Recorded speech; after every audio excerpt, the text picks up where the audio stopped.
एक अंधेरी रात जहां हमें एक लड़की को किसी चीज से डरकर भागते दिखाया जाता है। वो भागते भागते एक रूम में आ जाती है जहां उसे एक टूटा दांत दिखाई देता है। वो उसे देखने लगती है। तभी तुम्हारा फ्रेंड अब कभी वापस नहीं आएगा। और वो आदमी देखते ही देखते एक स्पाइडर टाइप मॉन्स्टर में बदलने लगता है। वो लड़की वहां से भागती है, लेकिन वो मॉन्स्टर उसका पीछा छोड़ ही नहीं रहा था। पलक झपकते वो लड़की उस घर से कहीं और पहुंच जाती है जहां ढेर सारे दरवाजे थे। वो हर दरवाजे को खोलने की कोशिश करती है, जिनमें से एक डोर ओपन भी हो जाता है। रूम में सोते हुए आदमी को वो जगाने की कोशिश करने लगती है, लेकिन तभी वो स्पाइडर दरवाजा ओपन करता है। क्या ये बस एक सपना था या फिर वो चीज अपने होने का एहसास दिला रही थी?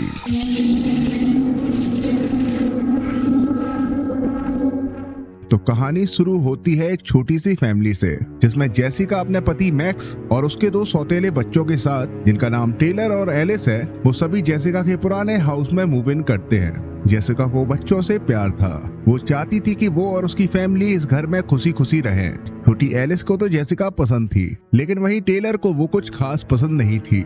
वहीं हमें एक और बात पता चलती है, मैक्स की एक्स वाइफ को किसी तरह की दिमागी प्रॉब्लम थी, जिसकी वजह से उसने एलिस को हर्ट भी किया था। एलिस के हैंड पर एक जलने का निशान भी था, जिसकी वजह से एलिस भी काफी डरी सहमी रहा करती थी। वहीं जेसिका एक comic book cartoonist and writer थी और काम को लेकर उस पर काफी प्रेशर था। तभी वहाँ एलिस आती है और जेसिका एलिस को चीयर अप करने के लिए उसके साथ हाइड एंड सीक खेलने लगती है। जेसिका छुपने जा ही रही होती है, तभी उसके पास ऑफिस से एक कॉल आ जाता है और वो बात करते करते बाहर चली जाती है। यहाँ एलिस को बेसमेंट से एक आवाज आती है और वो जेसिका को ढूंढने के लिए बेसमेंट में चली जाती है। अंधेरे बेसमेंट में एलिस को एक कबर्ड के अंदर एक टेडी बेयर मिलता है। एलिस उस टेडी बेयर की स्ट्रिंग को पुल करती है, जिससे उस टेडी बेयर से म्यूजिक बजने लगता है।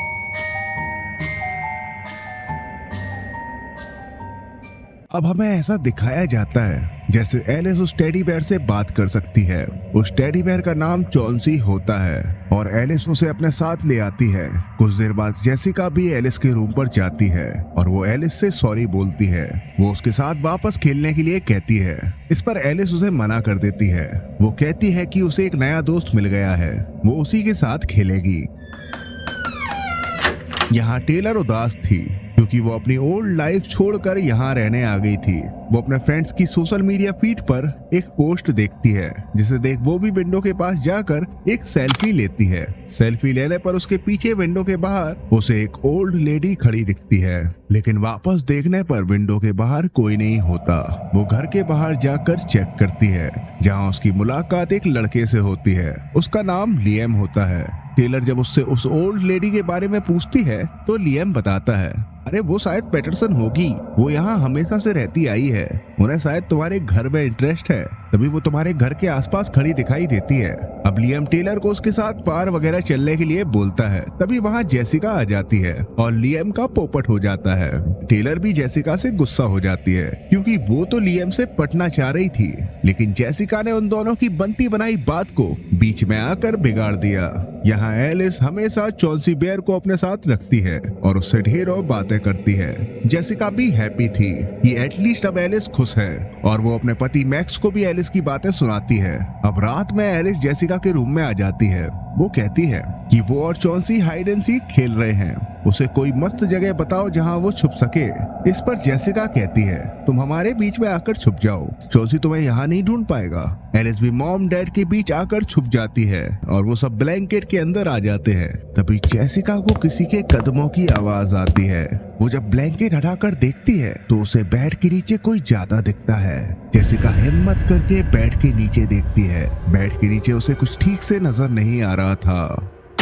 जेसिका को मैक्स डरा देता है और वो सभी हंसी खुशी सोने चले जाते हैं। तभी हमें बेड के नीचे दिखाया जाता है, वहाँ सच में चॉन्सी बेयर पड़ा हुआ था। अब सुबह हो जाती है और एलिस चॉन्सी को लेकर जेसिका के पास आती है। उसने एक लिस्ट भी बना रखी थी कि उसे उस टेडी बेयर के साथ क्या क्या करना है। एलिस जेसिका से कहती भी है कि चॉन्सी ने उससे वो लिस्ट बनवाई है और वो नहीं बता सकती कि उस लिस्ट में क्या क्या है। जेसिका भी इस बात को बच्चों के बचकाने काम समझकर इग्नोर कर देती है। एलिस जेसिका से कहती है कि उसे कुछ ऐसी चीज चाहिए जो हैप्पी हो। इस पर जेसिका उसे एक बॉल पर स्माइली फेस बनाकर देती है और एलिस उस लिस्ट पर टिक मार्क लगाकर वो बॉल अपने साथ लेकर चली जाती है। कुछ टाइम बाद जेसिका को घर में एक आवाज आती है और बेसमेंट की तरफ जाने पर उसे वही बॉल बेसमेंट की सीढ़ियों पर दिखती है। वो जब आगे जाती है तो वो बॉल अपने आप बेसमेंट के अंदर चली जाती है। जेसिका बेसमेंट में पहुंचती है जहां एक पल के लिए जेसिका के पीछे एक घोस्टली फिगर दिखाया जाता है। जेसिका बॉल को उठाती है, उसमें सैड फेस बना था। जेसिका की नजर उसकी ओल्ड ड्राइंग्स पर पड़ती है। ये ड्राइंग्स उसने बचपन में बनाई थी। ड्राइंग में एक दरवाजा था जिसके ऊपर लिखा था नेवर एवर। इसका यही मतलब हो सकता है कि इस डोर के अंदर कभी भी नहीं जाना। एनीवे जेसिका ऊपर जाती है, तभी उसे एलिस के रूम से उसके खेलने की आवाज आती है। वो फोन का कैमरा चालू करके एलिस की वीडियो बनाने लगती है। एलिस अपनी टॉय टेबल पर बैठी होती है। एलिस कहती है, तुम्हारी ड्रेस बहुत प्यारी लग रही है। इस पर सामने से कोई उसे थैंक यू भी बोलता है। जेसिका जब थोड़ा आगे बढ़कर देखती है तो उसे किसी का पैर दिखता है। तभी एलिस जेसिका से कहती है, वो तुमसे कह रही है कि तुम्हारे पीछे कोई है। जेसिका जब पीछे पलटकर देखती है तभी कोई औरत उस पर हमला करती है और तब पता चलता है कि ये और कोई नहीं टेलर और एलिस की असली माँ है। वो टेलर से कहती है कि यहाँ कुछ तो है, मुझे उससे अपनी बेटियों को बचाना है। अब कुछ ही देर बाद पुलिस भी आ जाती है और वो उसे वहाँ से ले जाती है। अब जेसिका एलिस को बेड पर सोने के लिए ले जाती है और वो एलिस से कहती है, तुम डरो मत बेटा, मैं तुम्हारा ख्याल रखूंगी। इस पर एलिस कहती है, मैं इस बार नहीं डरी क्योंकि मेरे साथ चॉन्सी था।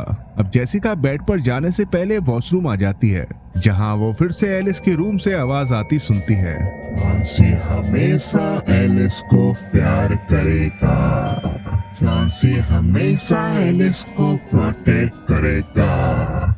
मैक्स और जेसिका दोनों उस आवाज को सुनते हैं और उन्हें लगता है कि एलिस खुद चॉन्सी बनकर ये आवाजें निकाल रही है और हॉरर मूवी के स्टूपिड पेरेंट होने के नाते वो इसे भी इग्नोर कर देते हैं। अब हमें एलिस के रूम को दिखाया जाता है। वो सोने से पहले बोलती है, चॉन्सी तुम मुझे कभी छोड़कर मत जाना। और पहली बार हम चॉन्सी को बोलता सुन पाते हैं। वो कहता है, एलिस को कभी नहीं छोड़ना, कभी भी नहीं। अब रात बीत जाती है और सुबह मैक्स काम के सिलसिले में बाहर चला जाता है। तभी जेसिका की मुलाकात उन्हीं ओल्ड लेडी पैटरसन से होती है जिनको टेलर ने विंडो से देखा था।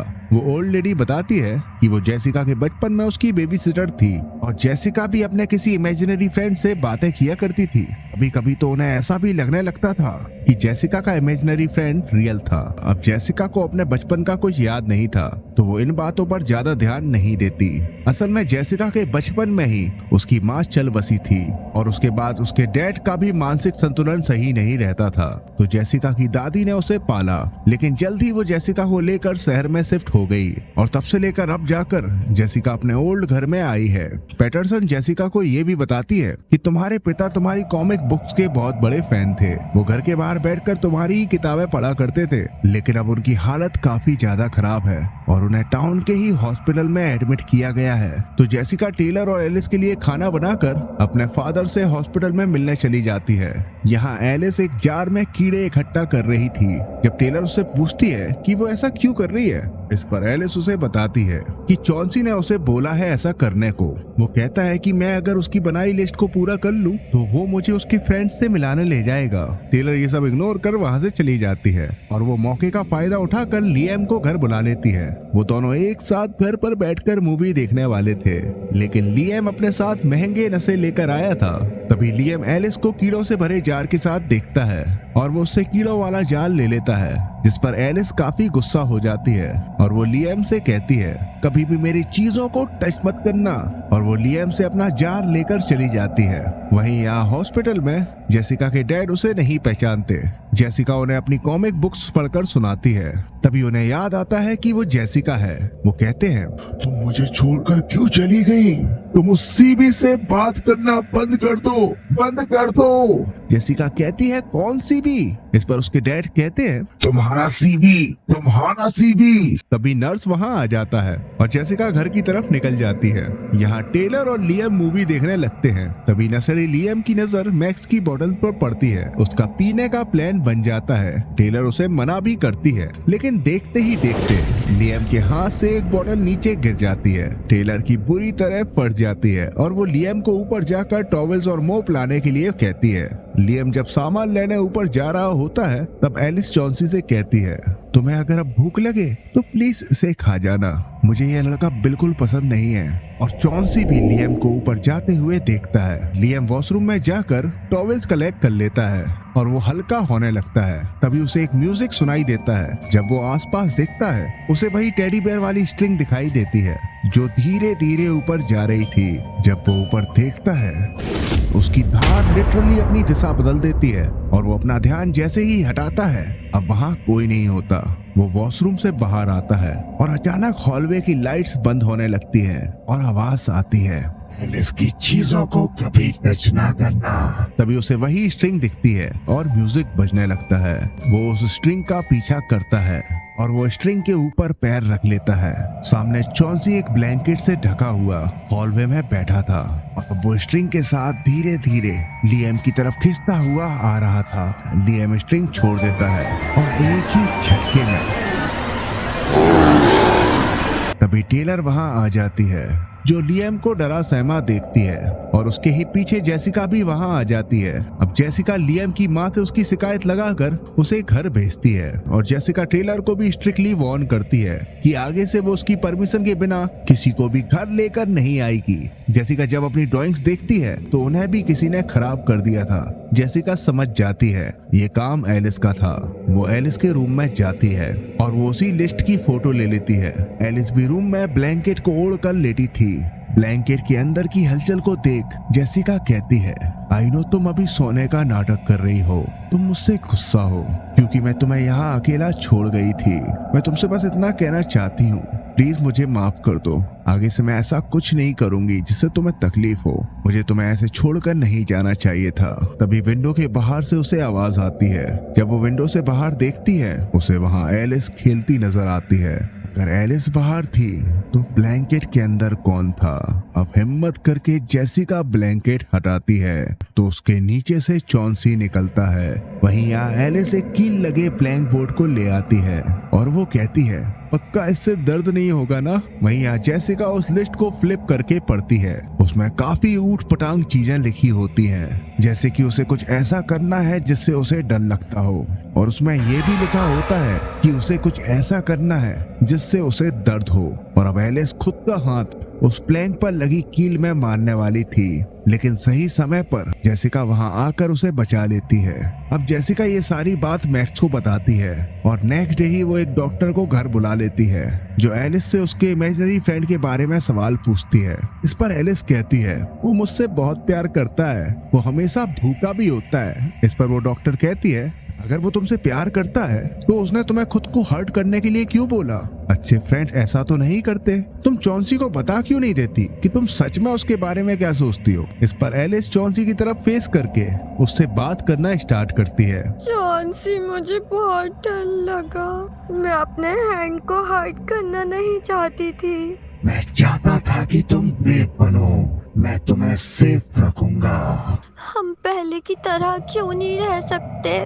नहीं नहीं, अब हम वापस नहीं जा सकते, हमें अब नई चीजें देखना है। लेकिन तुमने तो बोला था तुम मुझसे प्यार करते हो। कोई भी एलिस से प्यार नहीं करता। ये गलत है। चॉन्सी गलत नहीं है, तुम्हारी नकली मॉम गलत है। वो तुमसे प्यार नहीं करती, वो हमेशा तुम्हें छोड़कर चली जाती है। मैं तुमसे प्यार करता हूँ। नकली मॉम धोखेबाज है, वो अपने फ्रेंड्स को भूल गई, उन्हें छोड़कर चली गई। ये सच नहीं है। हम अब एक साथ कभी नहीं खेलेंगे। नहीं तुम दोस्त बनने लायक नहीं हो चॉन्सी। नहीं नहीं नहीं, बिल्कुल नहीं। तुम डॉक्टर, फिर तूने एलिस की मॉम से कुछ भी बोला इस बारे में तो तुम्हारे लिए और तुम्हारे 3 बच्चों के लिए अच्छा नहीं होगा। अब डॉक्टर जेसिका से इस बारे में कहती है, वो कहती है कि एलिस ही अपना एक इमेजिनरी फ्रेंड बना चुकी है और ऐसे ही सेम केसेस वो पहले भी देख चुकी है और ज्यादातर केसेस में पता नहीं कैसे बच्चे गायब हो जाते हैं। इस पर जेसिका को रियलाइज होता है कि इस सारे फसाद की जड़ चौंसी बेयर है और अब वो उसे जला देगी। इस पर डॉक्टर पूछती है, कौन सा चौंसी बेयर? जेसिका कहती है, अरे वही टेडी बेयर जो एलिस अपने साथ लेकर आई थी। वो डॉक्टर कहती है, एलिस तो अपने साथ कोई टेडी बेयर लेकर नहीं आई थी। और वो जेसिका को एलिस की रिकॉर्डेड वीडियो प्ले करके दिखाती है एंड सच में वहाँ कोई टेडी बेयर नहीं था। अब जब जेसिका उस टेडी बेयर के बारे में टेलर से पूछती है तो वो भी कहती है कि उसने भी कोई टेडी बेयर नहीं देखा। जेसिका अपनी बनाई गई वीडियो भी देखती है और सरप्राइजिंगली उसे अब चौंसी अपनी बनाई गई वीडियो में भी नहीं दिखता। अब इतना काफी नहीं था, यहाँ एलिस चौंसी की बातों में आकर बेसमेंट में ब्लू पेंट से एक डोर बनाती है। यहाँ जब जेसिका एलिस के रूम में जाती है तो वो उसे वहाँ नहीं मिलती। टेलर और जेसिका एलिस को पूरे घर में ढूंढते हैं लेकिन उन्हें एलिस कहीं नहीं मिलती। वो बेसमेंट में भी जाते हैं बट वहाँ उन्हें बेसमेंट में वही ब्लू डोर वाली ड्राइंग मिलती है बट एलिस उन्हें वहाँ भी नहीं मिलती। जेसिका समझ जाती है वो चौंसी को इसलिए देख पा रही थी क्योंकि चौंसी वही सीबी है जिसका जिक्र उसके डैड ने किया था। चौंसी बेयर को शॉर्ट में जेसिका सीबी बुलाती थी और बचपन में वो भी इसी तरह गायब हुई थी लेकिन टेलर उसकी बातों पर यकीन नहीं करती। वो घर के बाहर एलिस को ढूंढने लगती है, तभी उसे पैटरसन मिलती है। वो उसे अपने साथ ले जाती है और वो उसे बताती है कि जब वो जेसिका को बेबी सिट करती थी तब उसने भी उसके आसपास बहुत वियर्ड चीजें देखी और जब जेसिका इस घर को छोड़कर दादी के साथ रहने चली गई तो उसने इस बारे में काफी रिसर्च की। उसने काफी किताबें भी लिखी इमेजिनरी फ्रेंड्स के ऊपर और हो ना हो एलिस को भी उसका इमेजिनरी फ्रेंड यानी कि उसका काल्पनिक दोस्त अपने साथ ले गया। ये किसी तरह की इविल एंटिटी है जिसे किताबों में पैटरसन ने बिंग बोंग बोला है, जो बच्चों का काल्पनिक दोस्त बनकर उन पर हावी होता है और एलिस को बिंग बोंग ही ले गया है, जिसे जेसिका और एलिस चौंसी बेयर नाम से जानती है। अब टेलर को भी यकीन होने लगता है और वो पैटरसन को लेकर जेसिका के पास आ जाती है। पैटरसन जेसिका को बताती है कि उसने जेसिका को बचपन में उस लिस्ट को बनाकर एक दूसरी दुनिया में जाते देखा था। वो उस वक्त डर गई थी और वो उसके पीछे नहीं गई और इस बार एलिस ने भी वही सेम लिस्ट बनाकर दूसरी दुनिया का दरवाजा खोला है। ये कोई नॉर्मल सी लिस्ट नहीं थी, ये एक तरह का रिचुअल था जिसको करके दूसरी दुनिया में जाया जा सकता है। तो एलिस को बचाने के लिए जेसिका वो सब करती है जो एलिस की लिस्ट में लिखा था और जैसे तैसे वो कामयाब हो जाती है और मैजिकल डोर ओपन हो जाता है। देखते ही देखते जेसिका, टेलर और पैटरसन उस दूसरी दुनिया में पहुंच जाते हैं। जिस डोर से वो आए थे वो डोर बंद होने लगता है तो जेसिका टेलर को वापस जाने के लिए बोलती है लेकिन टेलर नहीं मानती। वो उसके साथ एलिस को ढूंढना चाहती थी। अब ये पूरी जगह अलग अलग बच्चों की इमेजिनेशन से बनी थी और वहीं जेसिका को उसकी ड्राइंग मिलती है। जब जेसिका उसे हटाती है तब उसे पता चलता है वो किसी तरह से अपने पास्ट को देख पा रही थी कि बचपन में जब जेसिका इस दुनिया में आ गई थी तब उसके फादर ने अपनी जान जोखिम में डालकर उसे यहाँ से निकाला था, जिसका इम्पैक्ट उनके दिमाग पर इतना पड़ा कि वो मेंटली अनस्टेबल हो गए। अब इतना काफी नहीं था क्योंकि अब पैटरसन रिवील करती है कि उसने जानबूझकर ऐसा किया। वो चाहती थी कि वो इस इमेजिनरी दुनिया में रहे जहां वो हमेशा रह सके, कभी बूढ़ी ना हो और कभी मरे नहीं। इसलिए उसने उस सिंथेटी की सारी बात मानकर जेसिका को भी इस दुनिया में ट्रैप कर दिया। लेकिन पैटरसन की किस्मत इतनी अच्छी नहीं थी क्योंकि कोई मॉन्स्टर उसे एक रूम में ले जाकर मार देता है। अब टेलर और जेसिका एलिस को ढूंढने लगते हैं लेकिन टेलर जेसिका से सेपरेट हो जाती है। उसे एक रूम में एक छोटी लड़की दिखती है। वो उसे एलिस समझकर उसके पास जाती है। तभी मैं यहाँ बहुत टाइम से हूँ, चौंसी तुम्हारे लिए आ रहा है। वो लड़की एक म्यूजिक बॉक्स चालू कर देती है। अब रूम की टेंशन धीरे धीरे बढ़ने लगती है लेकिन वक्त रहते वो म्यूजिक बॉक्स बंद कर देती है। म्यूजिक बॉक्स बंद करते ही उसके सामने एक बिग शैडोई फिगर दिखने लगता है, जिसे देखने के लिए वो लाइट चालू करने जाती है। कभी भी नहीं, कभी भी नहीं, कभी भी नहीं। लेकिन वक्त रहते जेसिका टेलर को रूम से निकाल लेती है। अब जेसिका और टेलर को एक पपी दिखता है। उसे फॉलो करते हुए वो एक डोर ओपन करती है। ये एलिस एंड टेलर का ओल्ड घर होता है जहां उन्हें एलिस भी मिल जाती है और उसकी रियल मॉम भी वहाँ होती है। जेसिका एलिस को समझाती भी है कि ये सब उसकी इमेजिनेशन है, तुम मेरे साथ वापस घर चलो। इस पर टेलर कहती है हम फंस गए हैं, वो ब्लू डोर अब बंद हो गया है। इस पर जेसिका को एक आइडिया आता है, वो रूम में पड़ी ब्लू चीजों से डोर बनाने लगती है और देखते ही देखते वो ब्लू डोर सच में अपीयर होने लगता है।